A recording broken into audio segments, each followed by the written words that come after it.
नमस्कार दोस्तों, भारत की बात राही के साथ कार्यक्रम में आपका स्वागत है। मैं हूं राहुल सिंह राही।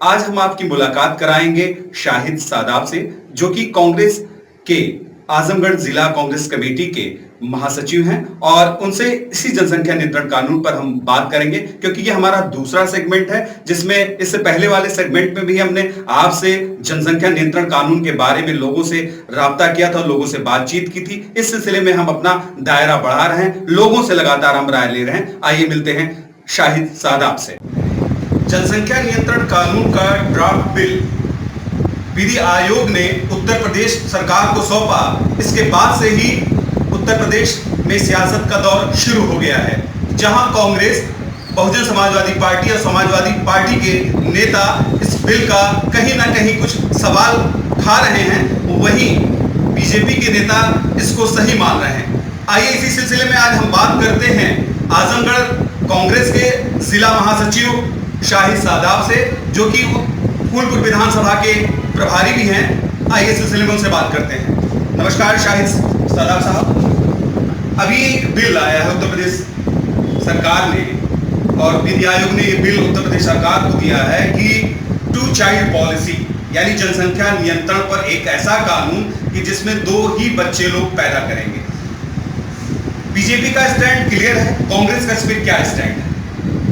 देखिए, ऐसा है कि पहले तो मैं आपको ये बता दूं कि जो ये बिल आया जनसंख्या नियंत्रण का, इस बिल को तो पहली बार भारतीय जनता पार्टी ने ऐसे समय में इसको एक चुनावी स्टंट आप सिर्फ कह सकते हैं, और जो इस वक्त देश की स्थिति जिस पे उनको वर्क करना चाहिए था और जिस पे उनकी नज़र होनी चाहिए, जिसमें सबसे जो मेन इशू था वो इस वक्त गरीबी, बेरोजगारी, क्योंकि जो 2 साल से कोरोना काल में देश जिस स्थिति में जाके खड़ा है, और ये एक ऐसी भयावह स्थिति है कि जो मध्यम से निम्न वर्ग के लोग वो कहीं ना कहीं अपने दिनचर्या चलाने में ही फेल हैं, और वो एक दयनीय स्थिति है देश की। और उस पर हमारी पार्टी का तमाम विपक्षी दल और ख़ास तौर से कांग्रेस पार्टी तो पूरे देश में इसी चीज़ पे बार बार सवाल कर रही है, और सरकार उससे भागती है। और हमेशा इन लोगों ने, जब भी आप देखेंगे चुनाव आता है तो कहीं ना कहीं कोई घटना हो जाती है या कोई ऐसा धार्मिक इशू या पोलराइजेशन का इशू ये लेके आते हैं, और उसमें क्योंकि हिंदुस्तान की जो कल्चर है, गंगा जमुनी तहजीब है, यहाँ विभिन्न वर्ग के लोग रहते हैं, और जिस तरह से इन्होंने बांटने का काम किया है और बांट के राजनीति कर रहे हैं और अपनी जनता का ध्यान असली मुद्दे से हटाना। जैसे असली मुद्दा क्या हो गया, आप शिक्षा प्रणाली पे बिल्कुल ध्यान नहीं दे रहे हैं, और सारे काम आप देखिए, जब 2020 में कोरोना आया, 2020 से लेकर आज तक जो बच्चे प्राइमरी में एडमिशन लेने वाले थे वो आज 2 साल क्रॉस कर गए। अभी जब उनको फ्रेश एडमिशन दिया जाएगा तो वो बच्चे खुद अपने आप में हताश और निराश रहेंगे, और कहीं ना कहीं उनका मॉरल भी डाउन होगा। गरीब जो है उसकी दिहाड़ी बंद हो गई, क्योंकि काम की ये स्थिति है कि आप देख लीजिए तमाम कंपनियां, सरकार क्या कर रही है, जितने भी निम्न वर्ग के लोग, छोटे उद्योग वाले, दिहाड़ी वाले, है ना, हम जैसे छोटे कारोबारी और भी तमाम आप देखेंगे, तो आप तो खैर चैनल से हैं, आप देख रहे होंगे कि क्या चल रहा है इस वक्त। सरकार सारी चीज़ों में जब बिल्कुल विफल हो गई, और जब उन्होंने यहाँ तक कोरोना काल में कह दिया कि सरकार के पास धन नहीं, रिजर्व मनी देश की यूज़ कर लेंगे, जब उनको लगा कि अब हम कहीं ना कहीं विपक्ष के घेरे में आ गए, तो उन्होंने एक नया लिया।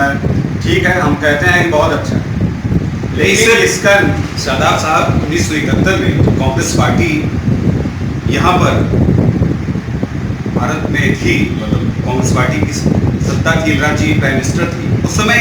इंदिरा जी ने एक उस अधिनियम चलाया था, नसबंदी के खिलाफ कार्रवाई शुरू की थी, और हम दो हमारे दो का नारा है कांग्रेस पार्टी ने दिया था। उस स्टैंड से ये कोई बहुत अलग का मामला नहीं।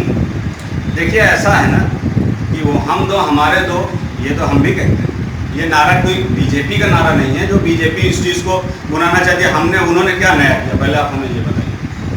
आप सिर्फ ये करते हैं कि हम जो चीज़ भी करते हैं वो सारे लोगों के लिए सबको साथ लेके चलते थे और सारे लोगों के लिए रहता था, और उसमें कहीं ना कहीं आपका निजता का अधिकार नहीं छीना जाता था, आपको बाउंड नहीं किया जाता था कि नहीं आप इस हद में इस बाउंड है, आपको ये करना है, नहीं किया तो आपके साथ ये कर दिया जाएगा। अब इसको आप नौकरी से जोड़ रहे हैं।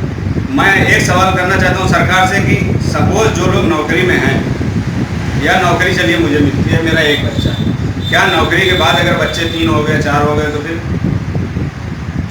जब सारे सिस्टम है मेडिकल पॉइंट ऑफ व्यू से भी, और हमेशा से ये कांग्रेस पार्टी की सरकार से जब भी सारे सिस्टम है, नसबंदी का वो है, हम ना वो परिवार हमारा है, हम अगर सक्षम है चलाने में तो हम जानते हैं कि वो हमको पहले ये ध्यान देना है कि हमारे 4 बच्चे हो गए तो बच्चे अगर शिक्षित हो जाएंगे वो खुद ही जीवन जीने का सलीका हो जाए। आप पहले हमारे बच्चों को शिक्षा और रोजगार, जो हमारी युवा पीढ़ी बेरोजगार होकर आज टहल रही, आप पहले उसके बारे में सोचते हैं तो ऑटोमेटिकली ये तो सिस्टम लागू हो जाता है। कौन चाहता है कि हम बर्बादी की तरफ जाएं? कौन चाहता है कि हम बर्बादी की तरफ जाएं? सरकार सिर्फ और सिर्फ ये ध्यान हटा के, ये चुनाव है उत्तर प्रदेश में, अभी देखिए मुंबई लखनऊ में पकड़े जाने लगे, आतंकवादी पकड़े गए, इनसे संबंध उनसे संबंध। ये चीज़ क्यों ऐन चुनाव के वक्त में होती है? कभी इस चीज़ पे किसी ने क्वेश्चन उठाया? कभी नहीं उठाया। उसकी वजह यह है कि जो इन्होंने एक जहर घोला है धर्म के नाम पे और जाति मजहब के नाम पे, वो चीज़ अभी भी ये बुनाने में कहीं ना कहीं सफल हो जाते हैं। लेकिन अब की 2022 में जो ये चुनाव आ रहा है उसमें आप ये निश्चित मान लीजिए कि जनता इनको ऐसा जवाब देगी कि शायद फिर इनको अपना निर्णय भी बदलना पड़े, और अपने जो इन्होंने सिद्धांत अपनाया है डिवाइड एंड रूल का, उसको भी बदलना हो, क्योंकि ये हिंदुस्तान है और ये लोकतंत्र यहाँ का पूरी दुनिया हमेशा इसकी कायल भी रही है, और पूरी दुनिया के लोग हमेशा इसकी तरफ नज़र उठा के देखते भी हैं, क्योंकि यहाँ का जो भी निर्णय होता था बहुत ऐतिहासिक होता था। आप इंदिरा जी की बात करें, इंदिरा जी के निर्णय, इंदिरा जी ऐसे ही आयरन लेडी नहीं कही जाती। जैसे भी सेकुलरिज्म की बात करेंगे, जिसको एक खाटी तौर पर सेकुलर बीएसपी और सपा को भी कहा जाता है, अभी बीएसपी ने भी एक स्टेटमेंट आप पे दे दिया है कांग्रेस पर कि सी मतलब करनी, और जिसका जवाब भी देखिए ऐसा है कि आप बीएसपी की जो बात करते हैं, बीएसपी जैसे करनी और कथनी में जो अंतर होता है ना, वो जनता के सामने या उनके सामने खुद ही आ जाता है। किसी को हम बरगला के बहुत दिन तक वही चीज़ भारतीय जनता पार्टी कर रही है, जो अदर बैकवर्ड और अदर एससी जो इन्होंने बरगलाया, इसको बरगलाने के 10 साल हो गए इनका। 2014 से ये चल रहा है, 2024 आने वाला है, उसमें भी इनको निर्णय मिल जाएगा। उत्तर प्रदेश में तो 5 साल, मैं कहता हूँ कि आप धर्म गुरु, इतना बड़ा लेवल, इतना सम्मानित पद, आपको तो ऐसा कर देना चाहिए था कि उत्तर प्रदेश में दोबारा किसी को मौका ही नहीं मिल रहा। आप क्या कर पाए? यही किया आपने कि सिर्फ धर्म और जात के नाम पे बांट दिया। रही बात बीएसपी की, तो बीएसपी तो बेचारी, उसकी तो ऐसी हालत हो गई है कि वो खुद ही उसको नहीं समझ में आ रहा है कि मैंने बाबा साहब के मिशन को, अंबेडकर जी के मिशन को हमने फॉलो कराया या कि उसको बेचा। ये तो मैं एक सौदागर ही समझ लीजिए कि इन्होंने एक कारोबार किया था, और कारोबार अभी क्या है, उनको डर है जो सरकार आज उपयोग कर रही है सिस्टम का, हमारे ईडी और सीबीआई का, तो उसमें मायावती जी को कहीं ना कहीं ये डर सता रहा है कि हमने जो पीछे हमारे जो सब घंटे और प्रोपेगेंडे हैं, कहीं उसके शिकार हम ना हो जाए। तो इसलिए वो भी सिर्फ कांग्रेस पार्टी है, वो बिल्कुल अटल है, लड़ रही है, रोड से लेके सदन से लेके हर जगह लड़ रही है और लड़ेगी, चाहे वो कोई भी मुद्दा रहा। आप देख लीजिए आज प्रियंका जी हमारे हैं लखनऊ, देखिएगा एनआरसी का सीए का रहा हो। हमने हमेशा सेकुलरिज्म का मतलब ये थोड़ी होता है कि आप किसी वर्ग विशेष को लेकर सेकुलरिज्म का नारा देते थे, तो इनको तो जिसकी भी दुकान बंद होगी उसे तो तकलीफ होगी। तो इस वक्त बसपा के तो खैर बात ही नहीं, बसपा इस वक्त ऑक्सीजन ढूंढ रही है, उसे कहीं से ऑक्सीजन मिल जाए। 2019 के चुनाव में अखिलेश जी ने ऑक्सीजन दे दिया, लेकिन इन्हीं की ऑक्सीजन उन्होंने ले ली। अभी अखिलेश जी खुद ही समझ नहीं पा रहे अब हम क्या करें, किस स्टैंड पे जाएं। तो वो तो कोई बात नहीं, कांग्रेस पार्टी की वो लोग क्या बात करें। बहुत बहुत धन्यवाद शादाब जी।